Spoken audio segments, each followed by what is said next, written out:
Hello दोस्तों। तो पिछले पार्ट में हमने देखा था कि कैसे यंग की पोल ऑलमोस्ट खुलने ही वाली थी, लेकिन उसका वो पॉइजनस हर्ब्स उसे बचा लेता है, जिसके फ्रेग्रेंस की वजह से सोनू और उसके सारे चमचे आपस में ही लड़कर घर को वापस लौट जाते हैं। यंग को जब पता लगता है कि स्टूडेंट के साथ फाइट करने की वजह से उसकी स्ट्रेंथ इंप्रूव होती है, तो वो काफी सारे स्टूडेंट्स को चैलेंज करके उन्हें पिट देता है। और ये खबर जब सुमो तक पहुंचती है, तो अब तो यंग उसका जानी दुश्मन बन गया था।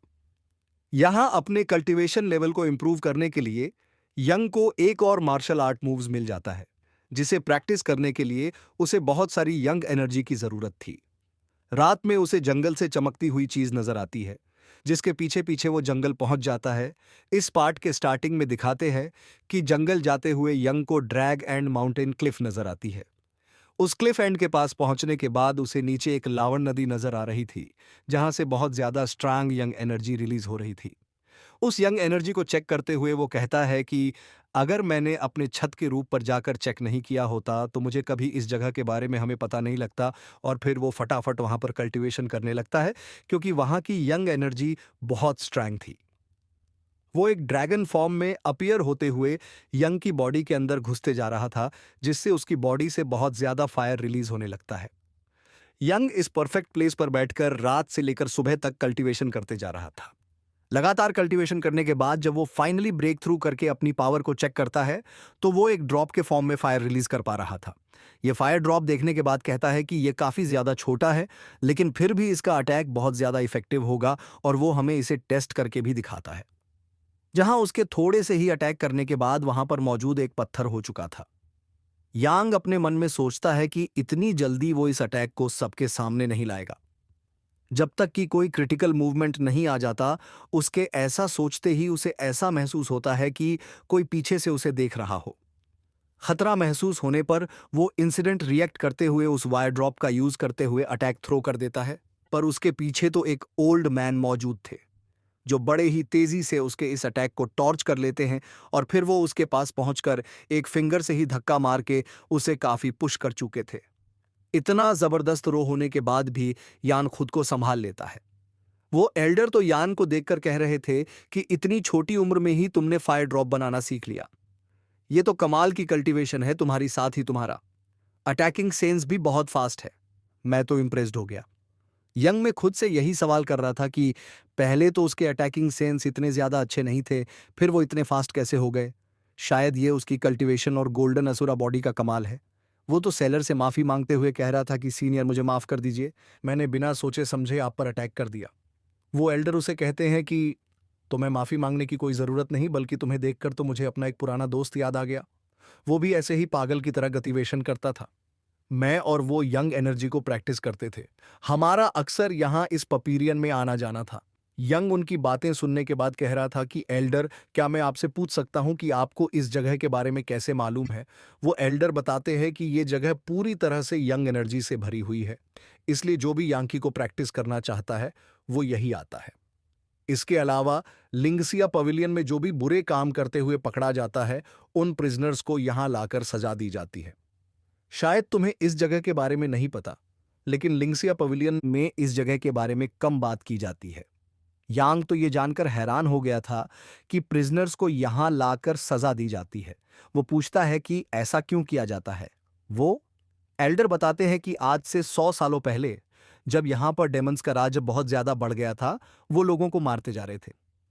तब एक कल्टीवेटर वसीहा सामने आया, जिसने अपने डिवाइन स्वॉर्ड का यूज करते हुए इस क्लिफ पर यह बनाया। उनके डिवाइन स्वॉर्ड के जबरदस्त स्लैश की वजह से यहां पर यह दवा नदी क्रिएट हो गई और सारे के सारे डीमंस इसमें गिरकर मारे गए। तब से लेकर आज तक यह जगह बहुत ज्यादा फेमस है। इसे ड्रैगन वैली के नाम से जानते हैं। साथ ही बुरे लोगों को यहां लाकर इसीलिए सजा दी जाती है।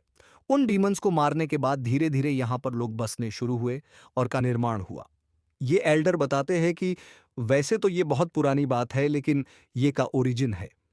तुम जानते हो बनाने के पीछे का मकसद क्या था।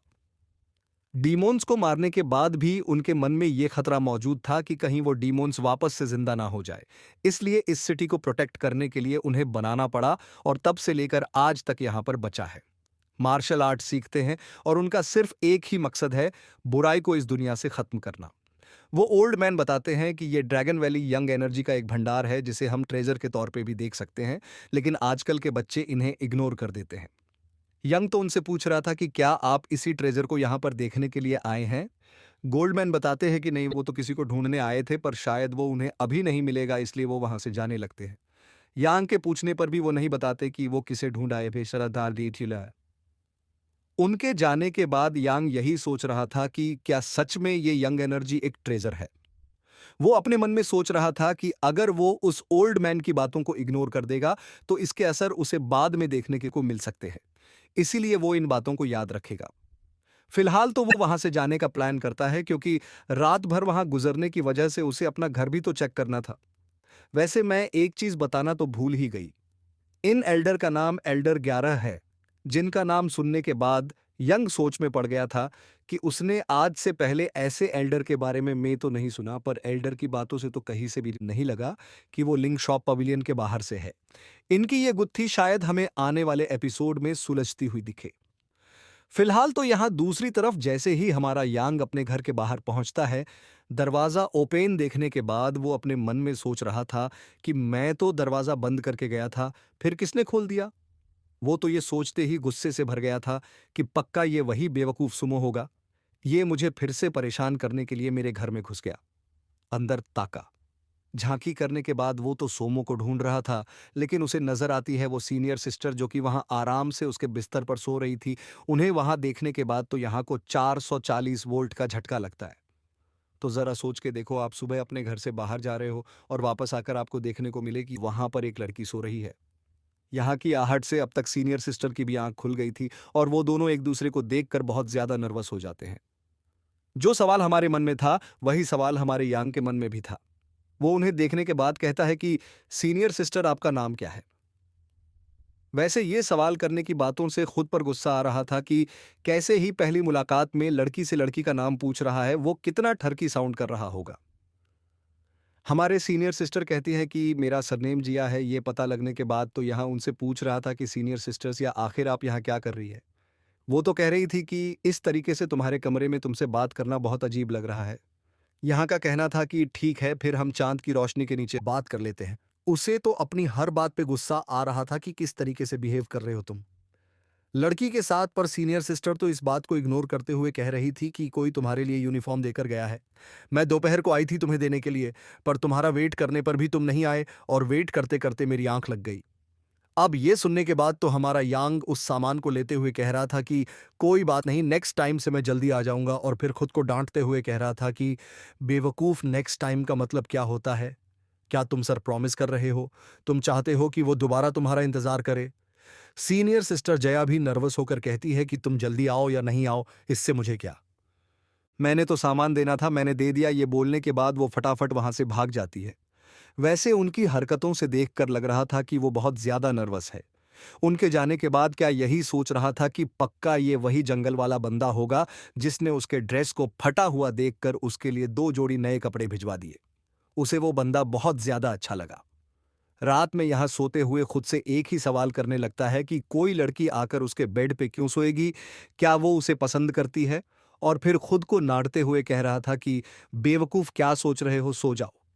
पर सीनियर सिस्टर्स सिया तो उसे सच में पसंद करती है, क्योंकि वो बाहर से उसे देख रही थी, वो भी बड़े प्यार से। नेक्स्ट मॉर्निंग हमें सुमो के चमचे को दिखाया जाता है, जो कि सुमो की तरफ से एक वार्निंग लेटर लिखकर आया था, जिसमें उसने यंग को चैलेंज करते हुए सेक्ट के बाहर बुलाया था। अपनी तरफ से ने उसमें कुछ पॉइंट सेट कर दिए थे कि अगर हिम्मत है तो जरूर आना। सुबह उठने के बाद जैसे ही यहाँ की नजर उस लेटर पे पड़ती है, उसे पढ़ने के बाद वो कह रहा था कि लगता है ये सोमू आजकल पिट कर ही मानेगा। अभी ये मुझे सेट के बाहर बुला रहा है ताकि इल्लिकट चीजें कर पाए, पर वो डरता नहीं है। ये सोचकर खुश हो जाता है कि चलो, अब तो उसके पास फायरबॉल एनर्जी भी है जिसे वो रिलीज करके उसे अच्छा मजा चखा सकता है, और फाइट करने से उसकी स्टैंड इंप्रूव हो जाएगी। तो ये सोचकर वो तो जाने के लिए रेडी था। यहां हमें सेट के बाहर समूह को दिखाते हैं जिसके पास पहुंच गया था। ये जानने के बाद कि यांग को उसका लेटर मिल गया, वो रेडी होने लगता है।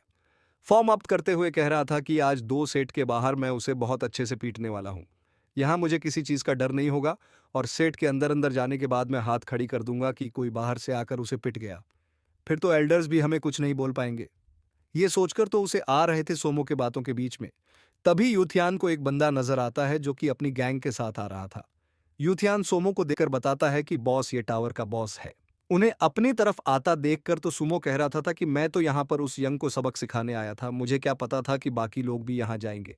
का कहना था कि बॉस यहाँ से चलते हैं, खामखा इनसे बहस करके क्या मिलेगा, हमें परसों हो तो ठहरा शार्ट टेम्पर्ड बंदा वो कहता है कि क्यों जाएंगे भाई हम यहाँ से, मैं तो इससे फाइट करके जाऊंगा।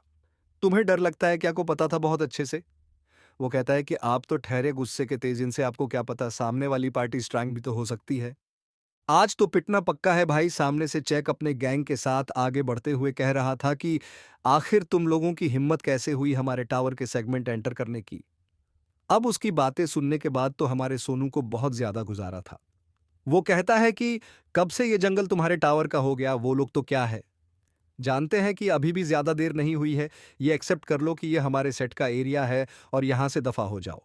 परसों तो एक और सनकी इंसान है। वो कहता है कि नहीं जाता, क्या कर लेगा बता, तुझे क्या लगा मैं 9th लेवल पर होकर तुझसे डरूंगा। वो बंदा 20 की बातें सुनने के बाद भड़क चुका था। इनमें फाइट शुरू हो ही पाती वहां पे कई सारी पिंक स्पिरिचुअल बटरफ्लाइज आ जाती है। इन बटरफ्लाइज को देखने के बाद के लोग तो खुश हो जाते हैं, लेकिन को पता था कि ये कौन है। वो कहता है कि ये ब्लडी औरत बुमई। वो तो आते ही चंग से कहती है कि चंग ब्रदर, अगर आप क्या कर रहे हैं, अगर आप इन लोगों के साथ फाइट करेंगे और आपको चोट लग जाएगी तो आप सेट में जाकर क्या जवाब देंगे। मैं नहीं चाहती कि इन लोगों से पीटने के बाद मेरे सेट के लोग काफी बुरी तरीके से इंजर्ड हो जाए। उसकी बातें सुनने के बाद चंग शांत नहीं होता, बल्कि और भी ज्यादा भड़कते हुए कह रहा था कि तुम्हें इन जैसे कीड़े मकोड़े के अंदर हिम्मत है मुझे हर्ट करने की। अब ये वाला डायलॉग सुनने के बाद तो समूह का पारा चढ़ जाता है। वो कहता है कि जुबान संभाल के बात कर, वरना जुबान खींच के हाथ में रख दूंगा। तुझे क्या लगा कि मैं तुझसे डरता हूं? मेरी कल्टीवेशन भी बहुत हाई है। अगर हिम्मत है तो लड़के देख ले, यहां युतियान को पता था कि ये लड़की क्या करने की कोशिश कर रही है। असल में तो ये बंधे हुए सबके सामने ऐसा दिखा रही है जैसे कि वो फाइट रोकने वाली है, पर अंदर ही अंदर तो वो इन दोनों लड़कों को उकसाने का काम कर रही है, जिससे वो दोनों यहां पर फाइट करे। कि बातें बिल्कुल सही थीं, क्योंकि अब तक इनमें लड़ाई शुरू हो चुकी थी। वो दोनों एक दूसरे के ऊपर अपनी एनर्जी रिलीज करते हुए काफी पावरफुल पंचर थ्रो कर देते हैं। पर जैसे ही दोनों के पंच आपस में टकराते हैं, बेचारे सुमू के तो हाथ में चोट लग गई थी। उसे समझ नहीं आता कि ये बंदा इतना स्ट्रांग कैसे हो गया, क्योंकि वो को क्रॉस करते हुए 11th पर पहुंच गया था। चेंग तो टशन खाते हुए कहता है कि क्या तो डर गया, हमने सेम डे पर कल्टीवेशन स्टार्ट की थी, लेकिन देख तू पर अटका है और मैं तू पर पहुंच गया। और अब देखते ही देखते उन दोनों टीमों के बीच में काफी जबरदस्त फाइट होने लगती है, जो कि तेजी से उसी माउंटेन की तरफ आगे बढ़ रहा था। उसे भी फीतों की आवाज सुनाई देती है, तो वो फटाफट जाकर देखता है कि उसकी इस एक्ट के लोग काफी बुरी तरीके से पिट रहे हैं। थैंक यू टावर के लोगों के हाथों से बेचारे का तो हाल बेहाल कर दिया था। इस चंग में मार मार कर वो तो उसके ऊपर चढ़ के बैठकर काफी जोर जोर से पंचस बरसाकर उसे लाल पीला करते जा रहा था। वो कहता है कि बता, अब हार मानता है। कहता है कि ये हमारी टेरिटरी है। सूमो था तो काफी ज्यादा घमंडी, लेकिन एक बात मानना पड़ेगा, वो बहुत ज्यादा सती है। इतना ज्यादा पीटने के बाद भी कहता है कि बेवकूफ है क्या, तुझे लगा तेरे कमजोर के खाने के बाद मैं तुझसे हार मान जाऊंगा? नहीं, ये हमारा प्लेस है। वो तो उसे और बुरी तरीके से पंचेस मारकर उसका खून निकलना शुरू कर देता है। यहां यंग ये सब देखने के बाद अपने मन में सोच रहा था कि उसने सुमो को अंडर एस्टिमेट किया। वो तो सच में बहुत ज्यादा ही ढीठ है, हार मानने वालों में से नहीं है, क्योंकि कुछ ऐसा ही हाल तो हमारे यंग का भी है। वो पीटने के बाद भी हार नहीं। अब उसे हारना मानता देखकर ये लड़की जाते हुए कह रही थी, ब्रदर, मुझे तो लगता है कि अगर आप इसे एक और पंच मारेंगे तो ये यहां पर मर जाएगा। अब आप इसे जाने दीजिए, वैसे भी आपने इसकी बहुत ज्यादा बुरी हालत कर दी है। यांग ये सुनने के बाद कह रहा था कि इसके कमजोर पंचों से मेरा कुछ नहीं बिगड़ने वाला, और तू दोगली औरत चली जा, यहां मेरी नजरों के सामने है। वरना अगर मुझे मौका मिला तो सबसे पहले तुझे ही मजा चखाऊंगा। अब अपने सेठ की सबसे खूबसूरत लड़की की बेइज्जती सुनने के बाद तो चंग से रहा नहीं जाता। वो एक और जबरदस्त पंच थ्रो कर देता है, पर गर्दन को साइड करते हुए सोमो ने ये वाला पंच टॉर्च कर लिया था, जिससे तो जमीन में गड्ढा हो जाता है। और ये देखकर तो चैन को काफी ज्यादा गुस्सा आ रहा था, इसलिए वो अपने दोनों हाथ को जोड़ते हुए एक पावरफुल अटैक तैयार कर चुका था। पर इससे पहले कि वो ये अटैक हमारे सूमो पर कर पाता, यांग पहले तो आगे बढ़ते हुए उसे एक जोरदार तमाचा जड़ता है और फिर घूमकर एक जबरदस्त किक मारता है। ये किक खाने के बाद तो वो उड़ता उड़ता काफी पीछे जा चुका था। उसकी हालत देखने के बाद तो वहां मौजूद सभी लोग बहुत ज्यादा शौक ले जाते हैं कि ये किसने किया को अपनी हेल्प करता देखकर तो भी हैरान था। ये सोच रहा था कि ये उसकी हेल्प क्यों कर रहा है। पर यंग तो आपने भवी के लोगों को इस तरीके से पिटता हुआ नहीं देखने वाला था, इसलिए वो तैयार हो जाता है फाइट के लिए। और इसी इंटरेस्टिंग से सीन के साथ हमारा ये वाला एपिसोड हो जाता है खत्म। तो क्या आप आगे आने वाली फाइट के लिए एक्साइटेड हैं? कमेंट करके जरूर बताना। तब तक के लिए बाय बाय, डट टेक केयर।